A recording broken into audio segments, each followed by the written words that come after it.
So today, since we have quite a number of people who have come from Tibet directly, you are part of the 6 million Tibetan people whom I usually say is the boss of Tibet. We in exile, as we say in Tibetan, there's a Tibetan saying, although there's fire burning inside, we should not let the smoke out. So we in exile are in free country, whereas people inside Tibet always have this hope that the people in exile, in diaspora, will never forget us. So all Tibetans in free countries, we should feel that we should never forget that we have a responsibility that is vested on us by the 6 million people inside Tibet. And so, during the last nearly 54 years,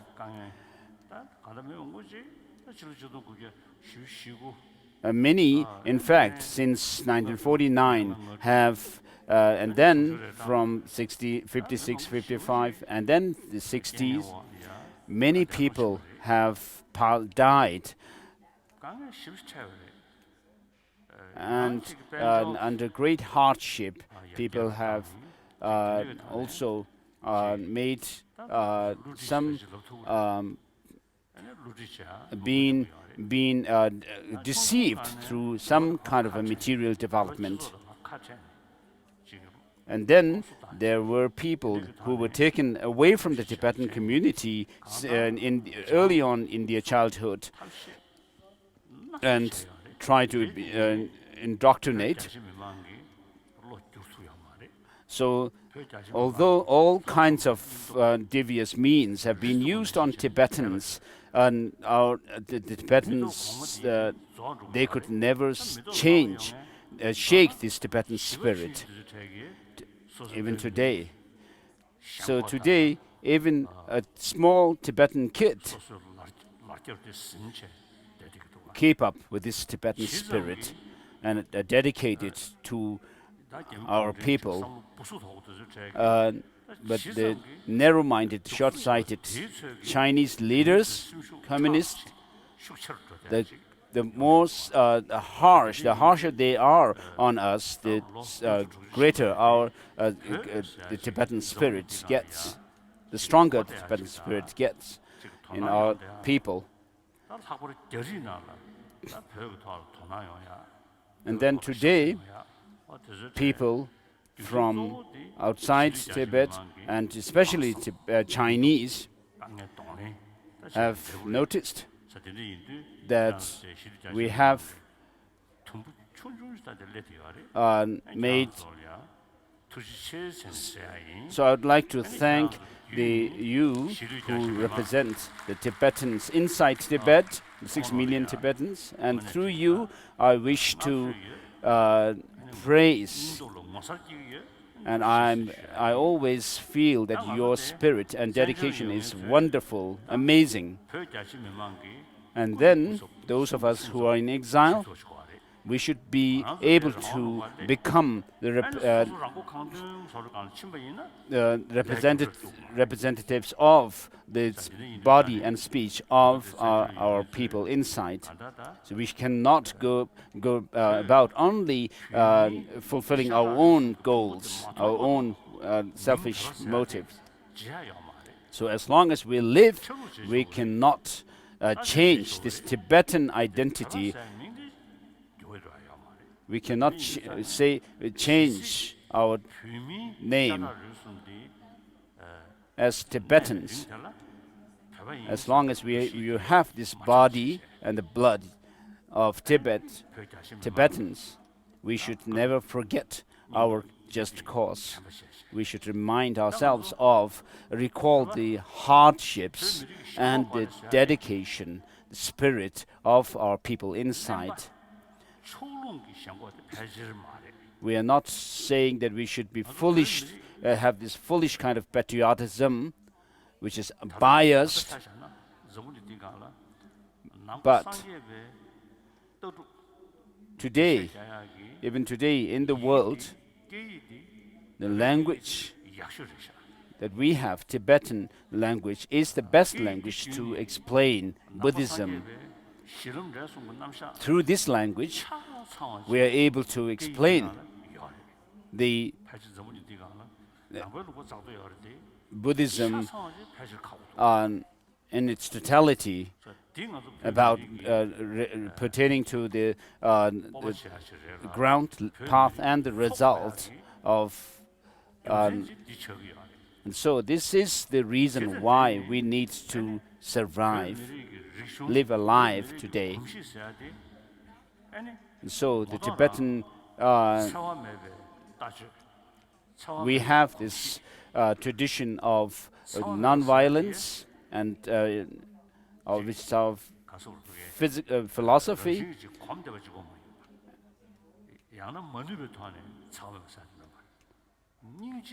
So we are not just taking it for granted, nor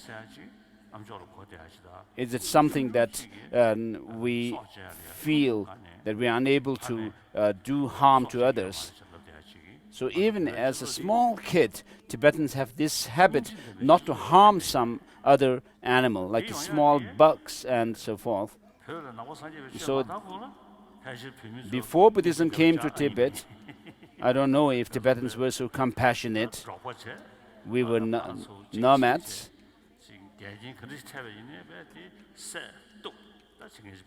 So we lived, whenever we faced some challenges, we didn't hesitate to chop off the other people.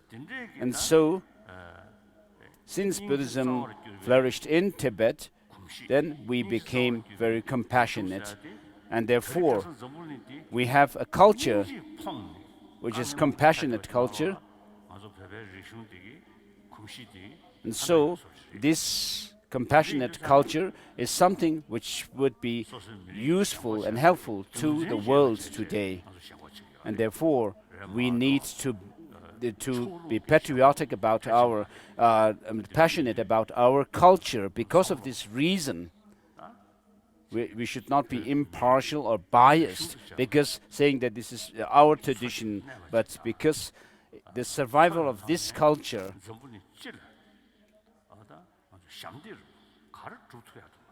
and we should see how we can actually keep this compassionate culture alive, and how we can, while doing this, how we can actually make contribution to the world as well. So, as I said before, there are many people who go on tour in Tibet, and many Chinese go to Tibet like that, and they see how Tibetans are compassionate.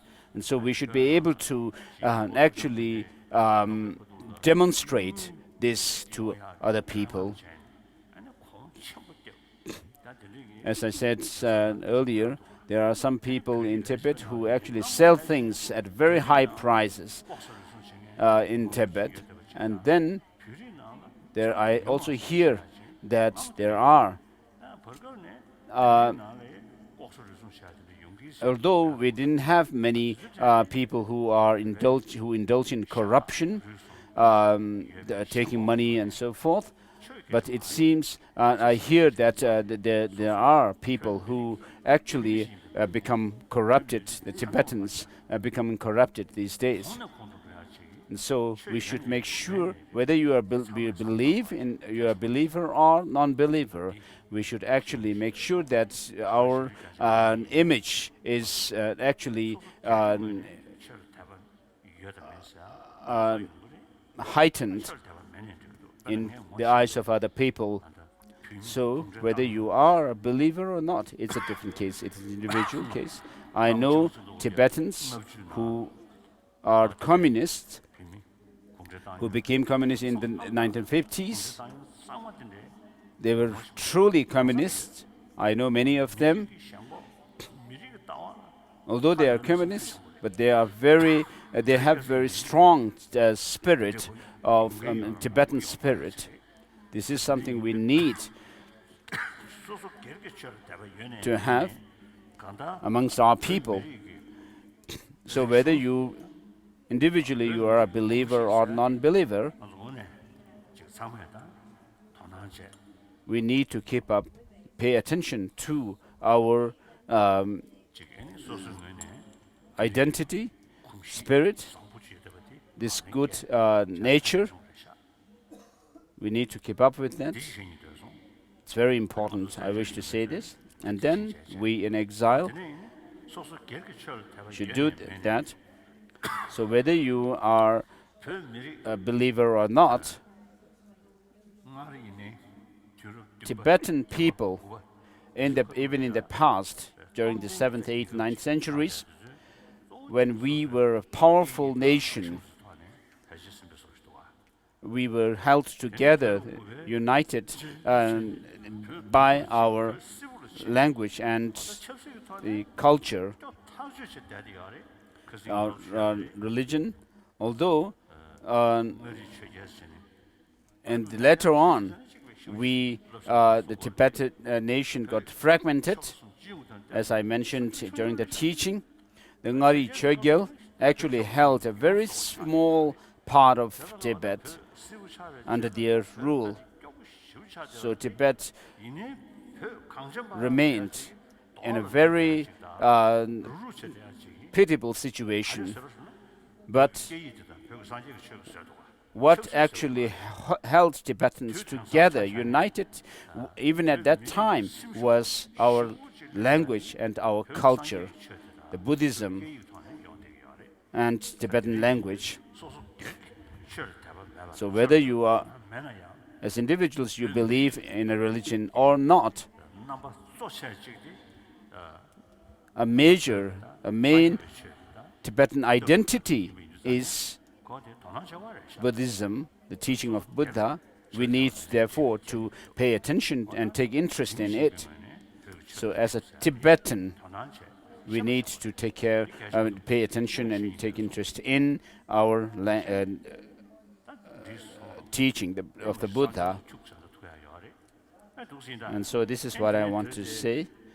I'm going to meet the fresh arrivals from Tibet. And then we also have many friends of Tibet from different countries. So you have, on the one hand, you became attracted to Tibetan Buddhism and took interest in it.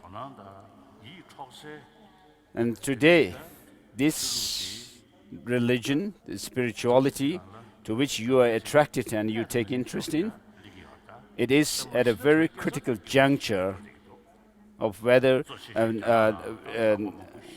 it will survive long or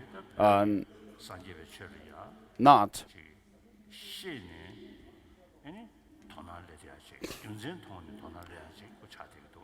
And so there are many who actually take interest in Tibetan Buddhism and pay attention to it by understanding Tibetan Buddhism, seeing reason.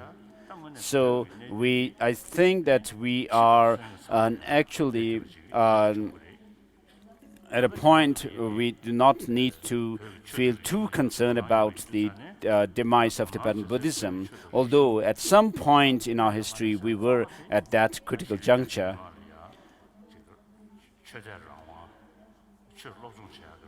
And so whether Tibetan Buddhism remains or not depends on freedom to practice and study Buddhism, and freedom for our people.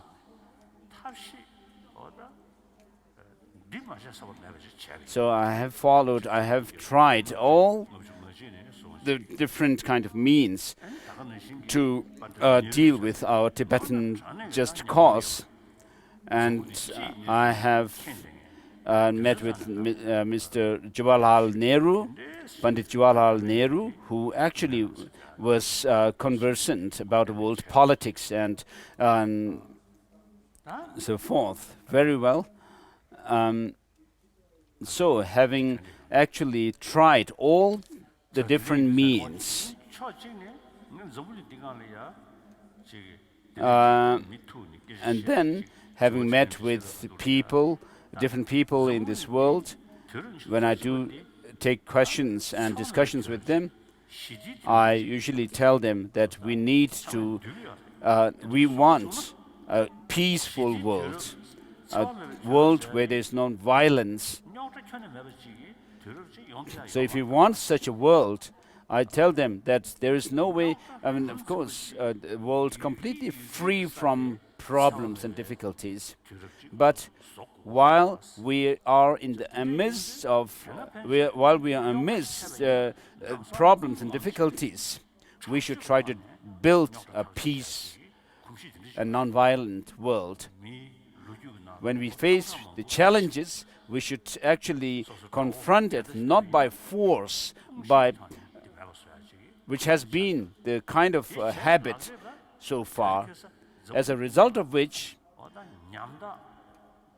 today in the world we have poor, helpless people without protection, children and old people who are actually overwhelmed by suffering and difficulties.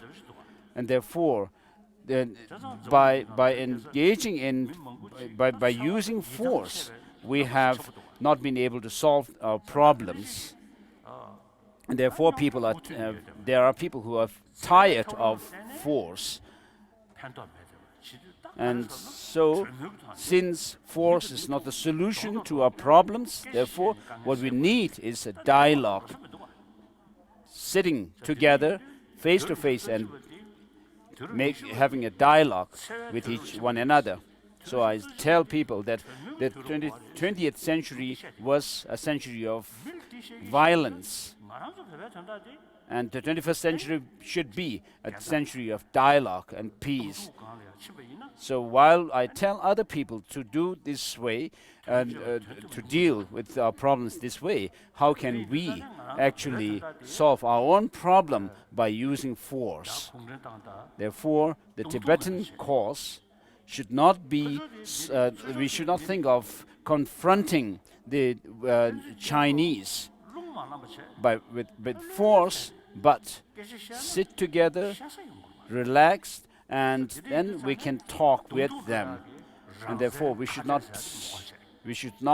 have this confrontational kind of attitude, but we should face each other and not think about winning a victory for one side and call a defeat for the other, but think of mutual benefit. And therefore, we are following this middle way approach, which seems to bring some benefit and fruit. And so I came up with this middle way approach after trying all kinds of means that was possible, available. So today, people sometimes have this notion that if we actually talk about freedom, it seems that those people have some that are dedicated for our Tibetan cause. If we don't talk about freedom, if we don't raise the voice of independence, I mean, then we are not actually passionate about our cause. This is not the case at all. And so I have been meeting, we have been meeting Chinese overseas, and even some of the Chinese who are the officials, communists, working in the government. And therefore, Tibetans inside Tibet, which doesn't mean that we have gone to each and every individual nomads or farmers and so forth, but people who are aware of the political situation, and therefore the 99% of them support our cause.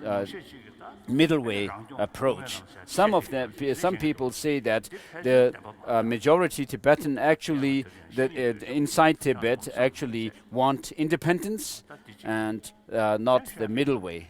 This is not the case. So It's been quite late now, and I'm feeling hungry. And so, the Westerners, your dedication and your attention and interest in Tibetans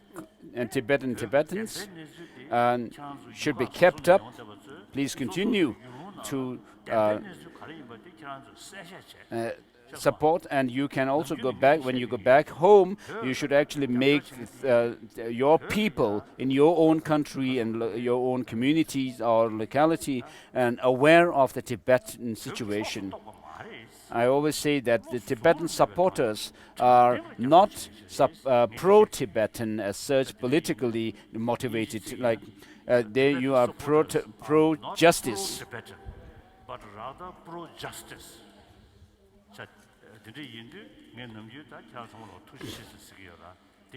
So I usually thank the Westerners who support Tibet and Tibetan cause.